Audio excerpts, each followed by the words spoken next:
Hello everybody, कैसे हैं आप सब लोग। आज हम सब पढ़ेंगे ऑडिट का ऑब्जेक्टिव। अभी तक हमने सीखा ऑडिट क्यों होती है, ऑडिट क्या होती है। आज हम समझेंगे ऑब्जेक्टिव ऑफ ऑडिट, जो कि टेक्निकल लैंग्वेज में मैं आपको समझाऊंगी। इसी तरीके से आपको एग्जाम में लिखना होगा और ये आपके लिए बहुत ही बेनिफिशियल होगी, क्योंकि ये लेक्चर देखने के बाद आपको कभी भी इस चीज में कंफ्यूजन नहीं होगा कि ऑडिट का ऑब्जेक्टिव क्या होता है।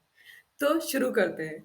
ऑब्जेक्टिव ऑफ ऑडिट, जैसे कि आप स्क्रीन में देख सकते हैं, यहाँ पे लिखा हुआ है, ये दिया हुआ है as per SA 200, that is overall objective of independent auditor. यानी कि ये ऑब्जेक्टिव ना तो मैंने बनाया है ना आपने बनाया है, ये स्टैंडर्ड्स ऑन ऑडिटिंग में लिखा हुआ है, यानी कि ये फिक्स है। इसे हम अपनी कन्वीनियंस के अकॉर्डिंग चेंज नहीं कर सकते। बेटा, जैसे अकाउंट्स में अकाउंटिंग स्टैंडर्ड होते हैं, वैसे ही ऑडिट को गवर्न करते हैं standards on auditing. Okay, so standards on auditing के ऐसे नंबर 200 में overall objective of independent auditor mention है, जिसके अकॉर्डिंग ऑब्जेक्टिव ऑफ ऑडिट की डेफिनेशन कुछ इस तरीके से होती है, जिसे पहले मैं एक लोकल लैंग्वेज में आम भाषा में आपको समझाऊंगी और उसके बाद में हम पूरा इस डेफिनेशन को वर्ड टू वर्ड समझेंगे। बेटा, what is the objective of audit. Auditor के लिए ये जरूरी है कि पहले वो एक एश्योरेंस ले, वो खुद अश्योर हो जाए कि इस फाइनेंशियल स्टेटमेंट में जो कि वो चेक कर रहा है, किसी भी तरीके का कोई लॉचा नहीं हो, कोई कोई भी गड़बड़ ना हो, चाहे वो फ्रॉड से रिलेटेड हो, चाहे वो एरर से रिलेटेड हो, इस तरीके की कोई भी परेशानी फाइनेंशियल स्टेटमेंट में ना हो। ये ऑडिटर पहले खुद इंश्योर करता है। जब उसे ये लगता है कि ये सब ठीक है, उसके बाद या खराब है, जो भी उसे लगता है, वो उस चीज की ओपिनियन को एक्सप्रेस करेगा अपनी ऑडिट रिपोर्ट के थ्रू।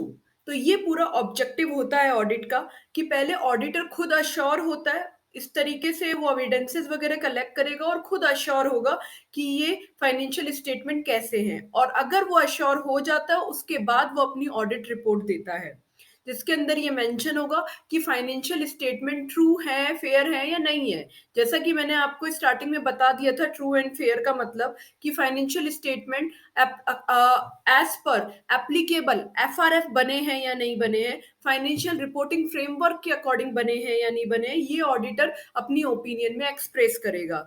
पहले मैंने आपको बताया था लास्ट क्लास में फाइनेंशियल रिपोर्टिंग फ्रेमवर्क क्या होता है, मैं वापस एक बार आपको रिमाइंड करवाती हूँ। फाइनेंशियल रिपोर्टिंग फ्रेमवर्क जनरली ऐसे फ्रेमवर्क होते हैं जो किसी पर्टिकुलर ऑर्गेनाइजेशन पे एप्लीकेबल होंगे। फॉर एग्जांपल, एक कंपनी है तो उस कंपनी पे कौन से रिपोर्टिंग फ्रेमवर्क्स लगेंगे, दैट इज कंपनीज एक्ट, उस पे कंपनीज एक्ट लगेगा। एप्लीकेबल अकाउंटिंग स्टैंडर्ड्स लगेंगे, या वो एक स्पेसिफिक फील्ड में काम करती हो तो उस स्पेसिफिक फील्ड के उस पे अदर लॉ एंड रेगुलेशन लगेंगे। तो इस तरीके से FRF वर्क करता है। अगर आप FRF फॉलो नहीं कर रहे हैं, इसका मतलब आपके फाइनेंशियल स्टेटमेंट में कोई ना कोई प्रॉब्लम है। तो ऑडिटर FRF को बेस मान के आपके फाइनेंशियल स्टेटमेंट चेक करता है। तो देखते हैं हम definition as per SA 200।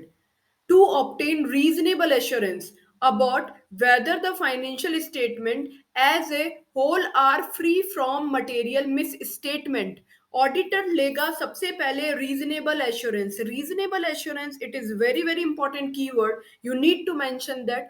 Reasonable assurance का बहुत बड़ा मीनिंग है कि ऑडिटर अश्योर होता है। अश्योरेंस वो पूरी एब्सोल्यूट एश्योरेंस नहीं देता है, एब्सोल्यूट एश्योरेंस नहीं ले सकता, 100% एश्योरेंस नहीं ले सकता। जैसे कि डिटॉल के एड में आता है 99.9, like that auditor, when he judge the financial statement, he only take highest amount of assurance, not the 100% assurance. So high assurance is counted as a reasonable assurance, which is sufficient to produce your own opinion. So auditor will take reasonable assurance so he can produce his opinion on financial statement.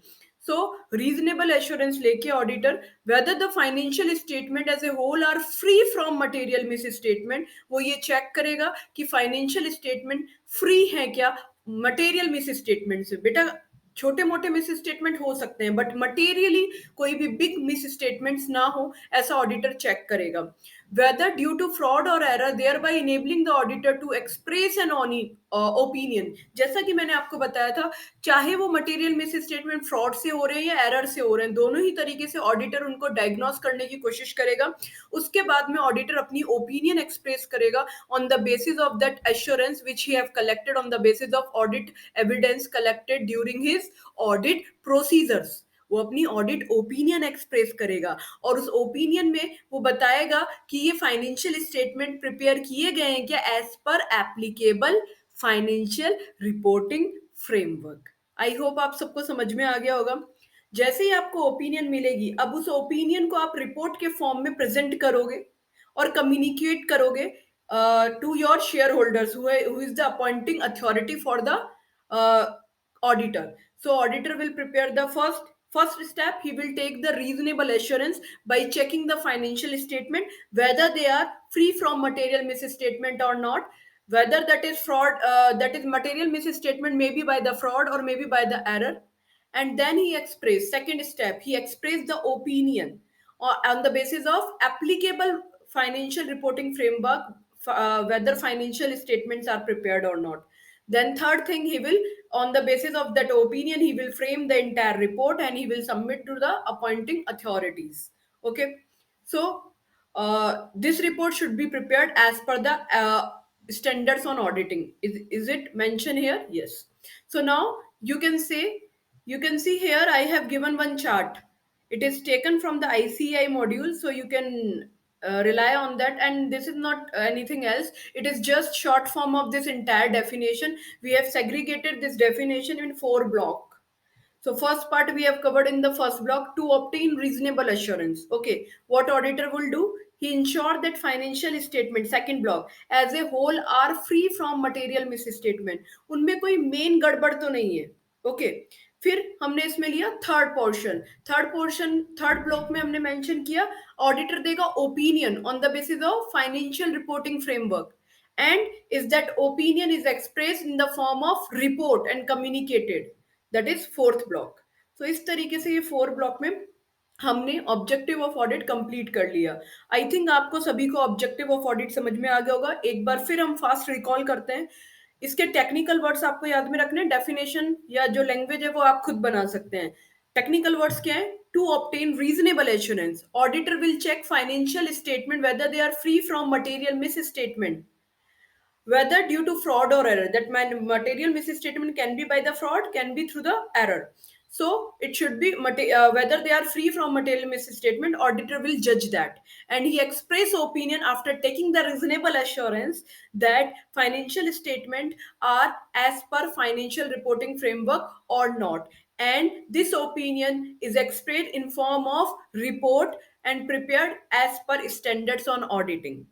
I hope it is clear now. So, whenever I ask to the student what is the objective of audit, तो उन्होंने एकदम basic पढ़ा होता है, तो बच्चे बोलते हैं मैम ना ऑडिट का मतलब होता है कि फ्रॉड ढूंढना।